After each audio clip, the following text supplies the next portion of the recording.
My happy marriage के episode 3 के starting में ही हमें कूडो और मियो को दिखाया जाता है एंड कूडो मियो के हाथ का बना हुआ खाना खा रहा था एंड वो मियो से पूछता है कि वो पूरा दिन क्या करती है एंड मियो कहती है कि घर की सफाई करके घर के छोटे-मोटे काम करती है एंड टाइम मिला तो कुछ मैगज़ीन्स भी पढ़ती है।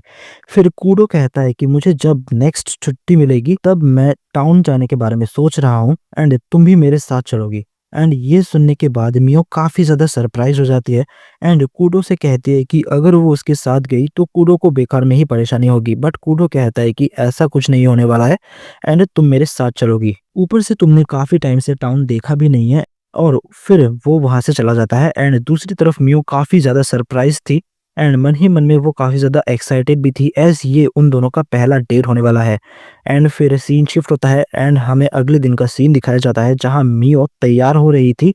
ताकि वो कूडो के साथ बाहर जा पाए एंड तभी वहाँ पर यूरी आ जाती है एंड कहती है कि मियो के सजने के लिए उसके रूम में एक मिरर रखी हुई है। फिर मियो अपने आप को उस मिरर में देखती है लेकिन फिर भी वो काफ़ी ज़्यादा अंडर कॉन्फिडेंट फील कर रही है। फिर यूरी एक मेकअप बॉक्स निकालती है एंड मियो का मेकअप करना स्टार्ट कर देती है एंड मेकअप करने के बाद मियो खुद को मिरर में देखती है एंड मियो काफ़ी ज़्यादा सुंदर लग रही थी और यूरी भी मियो का फाइनल लुक देखने के बाद काफ़ी खुश हो जाती है। एंड तभी कूडो बाहर से बुलाता है क्योंकि वो ऑलरेडी रेडी हो चुका था एंड फिर मियो एकदम दौड़ते-दौड़ते बाहर जाती है एंड वो माफ़ी माँगती है देर करने के लिए। बट जैसे ही कूडो पीछे घूम के मियो को देखता है वो एकदम ही शॉक हो जाता है कि मियो कितनी ज़्यादा अच्छी लग रही थी एंड वो कहता है कि उसे माफ़ी माँगने की ज़रूरत नहीं है, तो चलो हम लोग चलते हैं। फिर सीन शिफ्ट होता है एंड हम देखते हैं कि कूडो एंड मियो कूडो की गाड़ी से मार्केट की तरफ जा रहे हैं एंड तभी मियो पूछती है कि आज हम कौन सी जगहों पर जाएंगे। फिर कूडो कहता है कि सबसे पहले तो हम लोग मेरे वर्क प्लेस पे जाएंगे एंड गाड़ी वहीं पर पार्क कर देंगे एंड फिर हम वहां से मार्केट के लिए निकलेंगे। फिर सीन शिफ्ट होता है एंड हम देखते हैं कि कूडो फाइनली अपने वर्क प्लेस पे पहुंच चुका है एंड फिर दोनों ही मार्केट जाने के लिए रेडी हो जाते हैं। बट तभी वहां पे कूडो का जूनियर आ जाता है एंड मियो को देख के कूडो से मियो के बारे में पूछने लगता है, जिसपे कूडो थोड़ा सा अनकंफर्टेबल होके उसे वहां से भगा देता है। एंड फिर हमें बाजार का सीन दिखाया जाता है जहाँ वो दोनों फाइनली पहुंच जाते हैं एंड कूडो मियो से कहता है कि तुम्हें यहाँ जो भी खरीदना है तुम खरीद सकती हो। बट मियो यहाँ बहुत ही ज्यादा कंफ्यूज्ड थी क्योंकि उसे पता ही नहीं है कि उसे आखिर किन चीजों की जरूरत है, जिसपे कूडो कहता है कि क्यों ना हम लोग जाके कपड़ों की शॉपिंग करें। एंड मियो भी मार्केट में काफ़ी ज़्यादा एन्जॉय कर रही थी एंड कूडो भी मियो से पूछता है कि क्या वो एन्जॉय कर रही है, जिस पे मियो कूडो से माफ़ी मांगती है एंड कहती है कि उसका ध्यान नहीं था, जिस पे कूडो मियो के सिर पर हाथ रख के कहता है कि उसे माफ़ी मांगने की ज़रूरत नहीं है, तुम जितना चाहो एन्जॉय करो। एंड फिर सीन शिफ्ट होता है एंड हमें कोजी के फादर को दिखाया जाता है जो कि मियो के फादर के ऊपर चिल्ला के कहता है कि तुमने मुझसे झूठ कहा है, तुमने कहा था कि तुम मियो की शादी मेरे बड़े बेटे के साथ कराओगे, लेकिन तुमने उसकी शादी कूडो के साथ करा दी है। ये सुनने के बाद मियो का फादर कहता है कि मैं क्या ही करता, कूडो फैमिली से मैरिज प्रपोजल आया था एंड मैं उसे रिजेक्ट भी तो नहीं कर सकता था। एंड फिर कोजी का फादर कहता है कि तुम्हें पता तो है ना कि मियो की मदर ओसुबा फैमिली से बिलोंग करती है एंड उस फैमिली की सुपर नेचुरल एबिलिटीज काफी ज्यादा खतरनाक है और मैं किसी भी हाल में ये एक्सेप्ट नहीं कर सकता कि मियो हमारे फैमिली में नहीं बल्कि कूडो की फैमिली में जा रही है। बट मियो का फादर कहता है कि तुम चिंता मत करो क्योंकि मियो के अंदर कोई भी सुपर नेचुरल एबिलिटीज नहीं है। बट कोजी का फादर तब भी टेंशन में है क्योंकि मियो का जो बच्चा होगा उसके अंदर तो ओसुबा फैमिली का ही ब्लड होगा, जिसका मतलब है कि उस बच्चे के अंदर भी ओसुबा फैमिली की सुपर नेचुरल एबिलिटीज होंगे। जिस पे मियो का फादर कहता है कि तुम टेंशन मत लो, वैसे भी जब कूडो को पता चलेगा कि मियो के अंदर कोई भी सुपर नेचुरल एबिलिटीज नहीं है वो उसे बाहर फेंक देगा एंड तब तुम अपने बड़े बेटे के साथ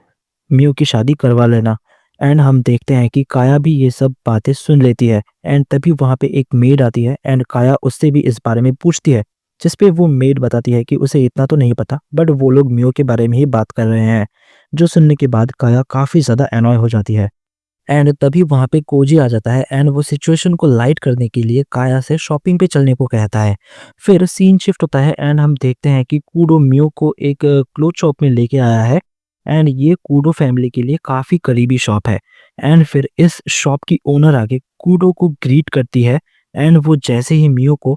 कूडो के साथ देखती है वो काफ़ी ज़्यादा खुश हो जाती है एंड फिर कूडो उस लेडी के साथ चला जाता है क्योंकि उसे काफ़ी सारे कपड़े देखने थे और वो लेडी भी काफ़ी खुश थी एंड वो कूडो को कांग्रेचुलेट करती है कि कूडो फाइनली अपने साथ एक लड़की को लाया है। एंड तभी कूडो का ध्यान जाता है यूरी के बताए हुए बातों की तरफ। यूरी ने मियो को अपने कपड़े सिलते हुए देख लिया था एंड वो कूडो को बताती है कि मियो अपने एक ही कपड़े को बार बार सिल के पहनती है क्योंकि उसके पास कोई ढंग के कपड़े ही नहीं है। एंड कूडो भी इस बात से काफी ज्यादा शॉक्ड था क्योंकि मियो एक काफी अच्छी फैमिली से बिलोंग करता है, बट उस फैमिली से बिलोंग करने के बाद भी उसकी इतनी बुरी हालत है। फिर शॉप की ओनर कूडो को काफी सारे कपड़े दिखाती है, बट कूडो को एक पिंक कलर का चेरी ब्लॉसम डिजाइन का कपड़ा पसंद आता है। इसके बाद वो लेडी कूडो को एक गिफ्ट भी देती है जो कि मियो के लिए था। एंड फिर जब कूडो वहां से निकलने वाला था वो देखता है कि मियो भी उसी कपड़े को देखे जा रही थी और फिर वो दोनों खाना खाने के लिए चले जाते हैं, बट मियो अभी भी बहुत ही ज्यादा सहमी हुई थी एंड इसीलिए वो बात बात पे सॉरी बोल रही थी। फिर हमें घर का सीन दिखाया जाता है जहाँ कूडो वही गिफ्ट ले जाके मियो के रूम के बाहर रख देता है